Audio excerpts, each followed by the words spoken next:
اللہ تبارک و تعالیٰ کے بابرکت نام سے ابتدا کرتا ہوں جو دلوں کے رازوں سے خوب واقف ہے۔ السلام علیکم دوستو، welcome on S G A stories. دوستو، یہ کہانی ہے دو چلاک بھائیوں اور ایک بہن کی۔ جب انہوں نے ایک سوداگر کو لوٹنا چاہا، لیکن وہ سوداگر ان تینوں سے زیادہ چلاک اور مکار نکلا اور اس نے ان تینوں کو آڑے ہاتھوں لے لیا۔ یہ اس زمانے کی بات ہے جب لوگ پیدل سفر کرتے تھے اور لوگ سفر کے دوران راتیں کرتے تھے۔ کہتے ہیں کہ اس زمانے میں دو بھائی اپنی بہن کے ساتھ رہتے تھے۔ اب تقدیر کی ستم ظریفی دیکھیے کہ یہ تینوں ایک ہی مزاج کے تھے۔ دونوں بھائی لالچی تھے اور مکار تھے۔ ان کی بہن بھی بالکل انہی کی طرح تھی۔ ہاں، یہ بات بالکل درست ہے کہ ان کی بہن کچھ حد تک ان سے بہتر تھی، لیکن وہ بھی لالچی ضرور تھی۔ خیر، ان کا مقصد صرف دولت حاصل کرنا تھا، چاہے اس کے عوض میں کسی کا نقصان نہ ہو جائے۔ خیر، دن گزرتے گئے اور ان لوگوں نے کئی انسانوں کو دھوکہ دیا اور اپنی دولت اکٹھی کرتے رہے۔ کہتے ہیں کہ ایک مرتبہ آدھی رات کے وقت ان کے دروازے پر دستک ہوئی اور انہوں نے دروازہ کھول کر دیکھا تو ایک سوداگر ان کے دروازے پہ کھڑا تھا۔ یہ سوداگر کو دیکھ کر حیران ہوئے تو سوداگر ان سے کہنے لگا، میاں تم حیران نہ ہو، میں فقط ایک مسافر ہوں اور میں اس علاقے سے گزر رہا تھا۔ بس اب آدھی رات گزر چکی ہے، میں آدھی رات کے لیے پناہ چاہتا ہوں، کیا تم مجھے آدھی رات کے لیے پناہ دے سکتے ہو؟ اب سوداگر کے پاس مال و دولت خوب تھا۔ جب ان تینوں نے اس سوداگر کو اپنے مال و دولت کے ساتھ اکیلا دیکھا تو یہ تینوں اس سوداگر سے کہنے لگے، جی ضرور، آپ ہمارے مہمان ہیں، آپ بے خوف اور بلا جھجک ہمارے گھر میں رہیں۔ سوداگر سمجھنے لگا کہ شاید یہ لوگ واقعتاً اچھے ہیں، اس لیے سوداگر بھی بڑے پیار کے ساتھ ان کے گھر میں داخل ہو گیا۔ اب ان لوگوں نے سوداگر کی خدمت کی، اس کو چائے پانی پوچھا اور رہنے کے لیے عمدہ سی جگہ مہیا کی۔ اب سوداگر یہ سوچ رہا تھا کہ یہ لوگ اتنے اچھے ہیں، میں ضرور صبح کو جاتے وقت انہیں انعام کے طور پر کچھ نہ کچھ دے کر جاؤں گا۔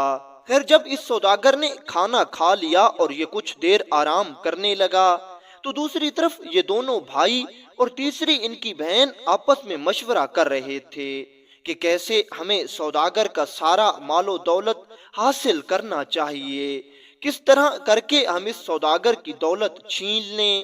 ان دونوں بھائیوں نے منصوبہ بنایا کہ ہم سوداگر کو لوٹ لیتے ہیں اور اس کو گھر سے نکال دیتے ہیں، لیکن ان کی بہن کہنے لگی، نہیں، یہ بات غلط ہے، گھر آئے ہوئے مسافر کو اس طرح نہیں لوٹنا چاہیے۔ ہم اگر اس طرح کریں گے تو علاقے والے اس سوداگر کا ساتھ دیں گے، کیونکہ علاقے میں بہت سے نیک اور شریف لوگ آباد ہیں جو اس مظلوم کی آہو بقا پر جان دینے کے لیے حاضر ہو جائیں گے، اس لیے ہم اس کو لوٹ نہیں سکتے۔ دوسری بات یہ ہے کہ اگر اس نے قاضی شہر کے سامنے ہماری شکایت کر دی تو قاضی ہمیں پہلے جانتا ہے، تو شک کو یقین میں بدلتے ہوئے ذرا دیر نہیں لگے گی، اس لیے ہمیں احتیاطاً کوئی اور طریقہ نکالنا ہوگا جس طرح یہ مال و دولت ہمیں مل جائے اور ہم الزام سے بھی بچ جائیں۔ تھوڑی دیر کے بعد انہوں نے ایک ترکیب سوچی اور یہ تینوں اس سوداگر کے پاس چلے گئے۔ تینوں نے سوداگر سے کچھ دیر گپ شپ لگائی اور پھر بڑا بھائی کہنے لگا، میاں ہم چاہتے ہیں کہ آپ سے کچھ دیر باتیں کریں، کیا آپ راضی ہیں؟ یہ سوداگر بھی ان تینوں کی باتوں سے بہت ہی لطف اندوز ہو رہا تھا۔ سوداگر نے حامی بھر لی۔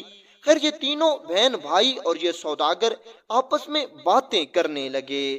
باتوں باتوں میں بڑا بھائی سوداگر سے کہنے لگا، میاں ہم یوں ہی فضول باتیں کر رہے ہیں، کیوں نہ ہم آپس میں ایک کھیل کھیل لیں؟ یہ سوداگر کہنے لگا، جی آپ بتائیں کہ ہم کون سا کھیل کھیلیں؟ یہ بڑا بھائی کہنے لگا ہم اس طرح کرتے ہیں کہ ہم آپ کو ایک واقعہ سنائیں گے، آپ کو ماننا پڑے گا کہ ہاں ایسا ہو سکتا ہے، یہ جھوٹ نہیں ہے۔ اگر آپ کو ہمارا واقعہ جھوٹ لگا اور آپ نے اسے تسلیم نہ کیا کہ نہیں ایسا نہیں ہو سکتا، ہم جھوٹ بول رہے ہیں، تو آپ ہار جائیں گے اور پھر تم اپنا واقعہ سنانا، پھر ہم اسے تسلیم کریں گے آیا کہ وہ جھوٹ ہے یا سچ ہے۔ اگر ہم نے یہ بات مان لی کہ آپ سچ بول رہے ہیں تو ہم جیت جائیں گے، اور اگر ہم نے یہ کہہ دیا کہ نہیں ایسا نہیں ہو سکتا، آپ جھوٹ بول رہے ہیں، تو آپ جیت جائیں گے۔ دراصل اس بڑے بھائی نے اس سوداگر کو یہ کہا کہ ہم سب نے بڑا جھوٹ بولنا ہے، پہلے ہم تینوں بھائی اور بہن جھوٹ بولیں گے اور پھر آپ جھوٹ بولنا۔ ہم کوشش کر کے اتنا بڑا جھوٹ بولیں گے کہ اس کو سچ کوئی نہ کہہ سکے۔ اگر سامنے والے نے اس کو سچ کہہ دیا اور سچ مان لیا تو وہ جھوٹ بولنے والا ہار جائے گا اور سامنے والا جیت جائے گا۔ سوداگر کہنے لگا ٹھیک ہے، مجھے تمہارے کھیل کی شرط منظور ہے۔ اتنا سنتے ہی چھوٹا بھائی بول کر کہنے لگا ہم یہ کھیل مفت میں نہیں کھیلیں گے، ہم اپنی قیمتی چیز داؤ پر لگائیں گے، آپ کو یہ منظور ہے؟ سوداگر کی سمجھ میں کچھ باتیں آ رہی تھیں کہ یہ تینوں بہن بھائی کیا چاہتے ہیں۔ سوداگر نے کہا ٹھیک ہے، میں اپنی ساری مال و دولت داؤ پر لگاتا ہوں، آپ تینوں اپنا گھر داؤ پر لگائیں، کیونکہ اس وقت سوداگر کے پاس بہت زیادہ رقم تھی اور سامان تھا، اس لیے وہ مالیت میں ان کے گھر کے تقریباً برابر بنتی تھی۔ خیر تینوں شروع ہو گئے۔ پہلا بھائی کہنے لگا میاں یہ آج سے 2 سال پرانا واقعہ ہے، میں ایک رات شام کی روٹی کھا کر سونے کی تیاری کر رہا تھا، لیکن مجھے نیند نہیں آئی۔ 2 گھنٹوں کے بعد جب باقی سب لوگ سو گئے لیکن میں ابھی تک جاگ رہا تھا تو میں نے دیکھا کہ آسمان سے 7 ستارے زمین پر اتر آئے، 6 ستارے میرے ارد گرد کھڑے ہو گئے اور 7ویں ستارے پر مجھے بیٹھنے کا اشارہ کیا گیا۔ میں اس 7ویں ستارے کے اوپر بیٹھ گیا۔ اب وہ پھر 7 ستارے دوبارہ آسمان کی طرف سفر کرنے لگے۔ اب میں پورے ہوش و حواس میں اس سفر کے مزے لے رہا تھا، میرے دل میں کوئی ڈر نہیں تھا، میں دیکھ رہا تھا کہ کیسے ہم اوپر آسمان کی طرف جا رہے ہیں، اور پھر یوں ہی سفر کرتے کرتے وہ ستارے مجھے سورج کے قریب لے گئے، اور جب میں سورج کے قریب پہنچا تو میں دل میں سوچ رہا تھا کہ اگر میں اس سے آگے گیا تو سورج اتنا گرم ہوگا کہ میں اس کی گرمی سے جل جاؤں گا، لیکن میں ساتھ میں یہ بھی سوچ رہا تھا کہ آخر کبھی بھی میں نے سورج نہیں دیکھا، آج سورج تک پہنچا ہوں تو دیکھتا ہوں کہ سورج ہے کیسا۔ تھوڑی ہی دیر میں ہم سورج پر پہنچ گئے۔ ان 7 ستاروں نے مجھے سورج پر اتارا اور پھر یہ 7 کے 7 ستارے اچانک غائب ہو گئے۔ پھر یہ بڑا بھائی کہنے لگا میاں تمہیں یہ سن کر حیرت ہوگی کہ جیسے ہی میں سورج کے قریب پہنچا اور میں سورج پر اپنا ہاتھ رکھتا ہوں تو میں نے محسوس کیا کہ سورج ٹھنڈا ہے۔ سورج اتنا ٹھنڈا تھا کہ مجھے ہاتھ رکھتے ہی مزہ آ گیا۔ تب مجھے یہ خیال آیا کہ یہ سورج کی جو روشنی زمین پر پہنچتی ہے اور سورج زمین کو گرم کرتا ہے وہ کیسے ہوتا ہے۔ ابھی میرے دل میں یہی خیال تھا کہ ایک طرف سے کوئی آواز آئی یہ بات تمہیں کل صبح کو معلوم ہوگی۔ میں ساری رات سورج سے کھیلتا رہا، ٹھنڈک سے لطف اندوز ہوتا رہا۔ اگلے دن صبح کو سورج کی پہلی کرن کے ساتھ میں بھی زمین پر آیا۔ جس طرح سورج کی کرن سفر کرتی تھی، کیونکہ اب وہ ستارے تو رات کو جا چکے تھے، اس لیے میں سورج کی کرن کے ساتھ ساتھ سفر کرتا کرتا زمین پر پہنچا، اور زمین پر پہنچ کر جیسے ہی میں زمین پر اترا تو میں گرم ہو چکا تھا۔ پھر مجھے پتا چلا کہ سورج ٹھنڈا ہے اور زمین گرم ہے۔ پھر یہ بڑا بھائی سوداگر سے کہنے لگا کیوں میاں، کیا تم مانتے ہو کہ یہ بات سچ ہے یا میں ایسے ہی جھوٹ بول رہا ہوں؟ سوداگر نے جب اتنا بڑا جھوٹ سنا تو سوداگر پہلی بار تو حیران رہ گیا، اور پھر تھوڑی دیر سوداگر سوچتا رہا۔